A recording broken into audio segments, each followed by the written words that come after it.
चीन, Japan, Singapore में मकान दुकान में भी चोरी नहीं होती है और भारत में मठ मंदिर में भी चोरी हो जाती है। Arab, Dubai, Kuwait, Bahrain, Abu Dhabi में मकान दुकान में भी चोरी नहीं होती है और भारत में मठ मंदिर में भी चोरी हो जाती है। इसका मूल कारण यह है, हमने राम मंदिर तो बनाया, हमने कृष्ण मंदिर तो बनाया, हमने परशुराम जी के मंदिर बनाया, लेकिन राम नीति, कृष्ण नीति और परशु नीति लागू नहीं किया। भय बिन होए न प्रीत, सठे साठेम समाचरित, लोहा लोहे को काटता है, न रहेगा बांस न बजेगी बांसुरी, इस सिद्धांत को लागू ही नहीं किया। दुनिया के सबसे ईमानदार प्रधानमंत्री हमारे हैं, भारत के सबसे ईमानदार मुख्यमंत्री योगी जी हैं। इसके बावजूद भगवान श्री राम की जन्मभूमि में चोरी हो गई, और चोरी नहीं, एक तरीके से डकैती हुई है, क्योंकि केवल पैसा ही नहीं चोरी हुआ है, लोग बता रहे हैं कि उसमें सोने चांदी के जवाहरात भी चोरी हुए हैं, हीरे भी चोरी हुए हैं, वहाँ जो मूर्तियाँ आई हैं वो भी चोरी हुई हैं। ये तो जांच का विषय है। लेकिन चोरी जो हो गई है, क्या जिन लोगों ने चोरी किया है या डकैती किया है, इसमें किसी की सिटीजनशिप खत्म होगी क्या? नहीं, क्योंकि ऐसा कोई कानून तो है ही नहीं। क्या जिन लोगों ने राम मंदिर में चोरी किया है इनको आजीवन कारावास होगा क्या? नहीं, ऐसा कोई कानून नहीं है। क्या जिन लोगों ने राम मंदिर में चोरी किया इनकी सिटीजनशिप खत्म होगी क्या? बिल्कुल नहीं, ऐसा कोई कानून नहीं। राम मंदिर में चोरी और सामान ट्रेन में चोरी एक बराबर जैसा है। राम मंदिर में चोरी और आपके घर में चोरी एक बराबर है। हमारे पास ऐसा कोई कानून नहीं है जहां हमने उसमें स्पष्ट किया हो कि इतने रुपए की चोरी होगी तो इतने साल की सज़ा, इतने रुपए की चोरी होगी तो इतने साल की सज़ा, इतने रुपए की चोरी होगी तो इतने साल की सज़ा, मकान दुकान में चोरी होगी तो इतने साल की सज़ा और मठ मंदिर में चोरी होगी तो अलग सज़ा। ऐसा हमारे पास कोई कानून ही नहीं है।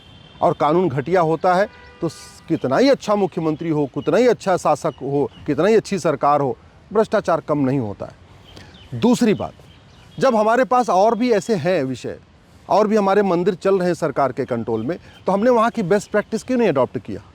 हमने क्यों नहीं सुनिश्चित किया कि पूरे जो नोटों की गड्डियाँ हैं वो ट्रांसपेरेंट एक शीशे की दीवार में गिनी जाएंगी, और जो लोग गिनने जाएंगे वो अंडरवियर भी नहीं पहनेंगे, सिंपल धोती पहन के जाएंगे, ना ऊपर बनियान पहनेंगे, ना नीचे अंडरवियर पहनेंगे, सिंपल धोती पहन के जाएंगे। ये व्यवस्था हमने क्यों नहीं किया? दूसरा, करेंसी को अलग अलग सेग्रीगेट करने के लिए हमने प्रॉपर व्यवस्था क्यों नहीं किया? तीसरा, हम कैश में डोनेशन ले क्यों रहे? जब सब कुछ डिजिटलाइजेशन हो गया है तो हमने वहीं जगह जगह स्टिकर क्यों नहीं लगा रखा है? पूरे जहाँ से दर्शनार्थी गुजरते हैं हर 10 मीटर के ऊपर एक स्टिकर लगा दें और वहाँ पे ऑनलाइन डोनेशन की व्यवस्था कर दें। कैश आएगा नहीं, न रहेगा बांस न बजेगी बांसुरी। अगर कैश ही नहीं आएगा तो लोग चोरी कैसे करेंगे? एक और भी व्यवस्था कर सकते हैं, ऑनलाइन में भी हम उसको सेग्रीगेट कर दें कि आप जो डोनेशन दे रहे हैं वो भगवान के लिए दे रहे हैं, या स्कूल कॉलेज खोलने के लिए डोनेशन दे रहे हैं, या हॉस्पिटल बनाने के लिए डोनेशन दे रहे हैं, या यूनिवर्सिटी बनाने के लिए डोनेशन दे रहे हैं, या गौशाला बनाने के लिए डोनेशन दे रहे हैं, वहाँ पे गुरुकुल चलाने के लिए डोनेशन दे रहे हैं। इसका भी हम सेग्रीगेट कर देते हैं कि वहीं पे आदमी आराम से अपने आप सेलेक्ट कर ले कि या गरीब बच्चों की शादी विवाह के लिए डोनेशन दे रहे हैं, जिस मद में डोनेशन दे रहे हैं उस मद में डोनेशन जाए, उससे हिंदुओं का कार्य भी होता रहेगा। और सबसे इम्पॉर्टेंट ये, एक भी जब मस्जिद सरकार के कंट्रोल में नहीं है तो हमारे मंदिर सरकार के कंट्रोल में क्यों नहीं है? क्यों है?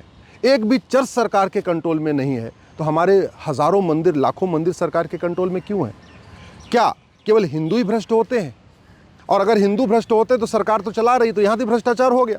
इसका मतलब अगर आपको लगता है केवल पंडा पुजारी भ्रष्टाचार करते हैं तो सरकार ने टेक ओवर कर लिया, ये बहाना कि नहीं करप्शन हो जाएगा। तो करप्शन तो ऐसे ही हो रहा है। कहाँ नहीं करप्शन हो रहा है? किस मंदिर में करप्शन नहीं हो रहा है? सरकारें जहाँ मंदिर में चला रही हैं, जहाँ मंदिर पर उन्होंने सीईओ बैठा रखा है या कोई चैरिटी कमिश्नर बैठा रखा है, वहाँ भी लूट हो रही है, वहाँ भी भ्रष्टाचार हो रहा है। सबसे बड़ा एग्जाम्पल तो भगवान श्री राम का मंदिर है। यहाँ क्या क्या हो रहा है? कुछ लोग कह रहे हैं कि बीच में 500 की नोट होती थी, ऊपर 100, केवल ऊपर नीचे 100 की नोट होती थी, और बैंक में जाके उसको पूरा, तो कागज़ पे वो 100 की गड्डी दिखती थी और बैंक में एक्चुअल में वो 500 की गड्डी होती थी। कुछ लोग ये भी बता रहे हैं कि 100 की गड्डी करने के बजाय उसमें 125 नोट रखा जाता था और बाद में बैंक में जाके बैंक वालों से मिली भगत करके बाकी जो पैसा उसको निकाल लिया जाता था। तो जहाँ ये हो रहा है कि गड्डी 100 की बजाय 125 की गड्डी बनाई जा रही है, देखने के लिए ऊपर नीचे 100 रुपये रखा जा रहा है, अंदर उसके 500 भरा हुआ है। जहाँ ऐसी बात आ रही है कि जो सोने चांदी के जो जवाहरात थे, जो आभूषण थे, वो मिल नहीं रहे हैं। जितनी रामशिलाएँ सोने चांदी की आई वो मिल नहीं रही हैं। बहुत सारे ऐसे लोग कह रहे हैं कुछ हीरे जवाहरात भी दिया था मुंबई के लिए और बाकी जगह के अग्रवाल, जैन, माहेश्वरी, मारवाड़ी समाज के लिए, वो मिल नहीं रहा है। तो फिर अब इसका अस्थायी समाधान क्या है? केवल ट्रस्ट बदल देने से, कुछ पदाधिकारी बदलने से क्या चोरी रुक जाएगी क्या? या आपको सिस्टम बदलना पड़ेगा? और सिस्टम पहले भी तो हमारे मठ मंदिर चलते थे, पहले क्यों नहीं था? पहले क्या व्यवस्था थी? इसलिए मैं सरकार से निवेदन कर रहा हूँ, सबसे पहले कि यूनिफॉर्म एंडाउमेंट कोड बनाइए, समान धर्मस्थल संहिता। ऐसे नहीं होना चाहिए कि राम मंदिर तो सरकार के कंट्रोल में रहेगा लेकिन जामा मस्जिद सरकार के कंट्रोल में नहीं रहेगी। ऐसा नहीं होना चाहिए कि सिद्धिविनायक मंदिर सरकार के कंट्रोल में रहेगा, हाजी अली की दरगाह सरकार के कंट्रोल में नहीं रहेगी। ऐसा नहीं होना चाहिए कि वैष्णो देवी का मंदिर सरकार के कंट्रोल में रहेगा लेकिन हज़रत बल की दरगाह सरकार के कंट्रोल में नहीं रहेगी। ऐसा नहीं होना चाहिए कि पुष्कर जी का मंदिर सरकार के कंट्रोल में रहेगा लेकिन अजमेर शरीफ की दरगाह सरकार के कंट्रोल में नहीं रहेगी। ऐसा नहीं होना चाहिए कि कालका जी के मंदिर का सारा चढ़ावा सरकार लेगी लेकिन निज़ामुद्दीन दरगाह का चढ़ावा सरकार नहीं लेगी। ये एक देश में दो विधान क्यों चल रहे भैया? अगर आपको चर्च नहीं चलाना है, आपको मस्जिद नहीं चलाना है, मज़ार दरगाह से 1 रुपये नहीं लेना, तो आप मठ मंदिर के ऊपर आप शासन को क्यों बैठा रहे हो? क्यों वहाँ पे सरकारी लोगों को बैठा रहे हो? और अगर बैठाना ही है तो पहले कि यूनिफॉर्म इंडाउमेंट कोड बनाओ, समान धर्मस्थल संहिता बनाओ, पैसे कैसे होंगे, पैसे किस काम में आएंगे, पैसे किसके काम में आएंगे। ऐसा तो नहीं हो सकता कि मस्जिद का पैसा, दरगाह का पैसा, मज़ार का पैसा सारे मुस्लिम अपने काम में लेंगे और अपना इस्लाम फैलाने के काम में लेंगे। चर्च का सारा पैसा क्रिश्चियन अपने क्रिश्चियनिटी को फैलाने में लेंगे और जो मठ मंदिर में चढ़ावा आएगा उसको सरकार ले लेगी, उससे सड़क बनाएगी, रोड बनाएगी। क्यों? फिर तो जो मठ मंदिर में पैसा आ रहा है उससे गुरुकुल बनना चाहिए, उससे गौशाला बनना चाहिए, वैसे वेधशाला बनना चाहिए, उससे व्यायामशाला बनना चाहिए, उससे जो है अपना आयुर्वेदशाला बननी चाहिए, उससे भोजनालय बनना चाहिए, उससे लंगर चलना चाहिए, उससे जो है गरीब कन्याओं का विवाह होना चाहिए, उससे वहाँ पे एक विवाह केंद्र बनना चाहिए। फिर तो हिंदुओं का पैसा, जो हिंदू का चढ़ावा हिंदुओं के काम आना चाहिए। हिंदुओं का पैसा सेकुलर हो गया, वो सरकार लेगी, और बाकी लोगों का पैसा सेकुलर नहीं है, वो उनकी कम्युनिटी के लोग लेंगे। ये जो दोहरा मापदंड है ये ख़त्म होना चाहिए। भारत का संविधान कहता है, आर्टिकल 25 और 26 फ्रीडम ऑफ रिलीजन भी है और अपने अपने धार्मिक स्थानों का रखरखाव का पूरा अधिकार है।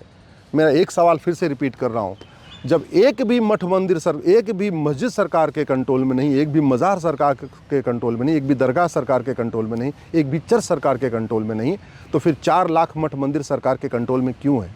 सरकार जब मज़ार, दरगाह, चर्च से और मस्जिद से 1 रुपये नहीं ले रही है तो हमारी लाखों करोड़ की प्रॉपर्टी पे, मठ मंदिरों की, सरकार क्यों कब्जा करके बैठी हुई है? अब समय आ गया है यूनिफॉर्म एंडाउमेंट कोड बने, दूध का दूध पानी का पानी हो, और अगर चलाना भी है तो उसका भी एक ऐसा प्रोटोकॉल होना चाहिए, और साथ ही साथ चोरी, डकैती और लूट को जघन्य अपराध घोषित करना चाहिए।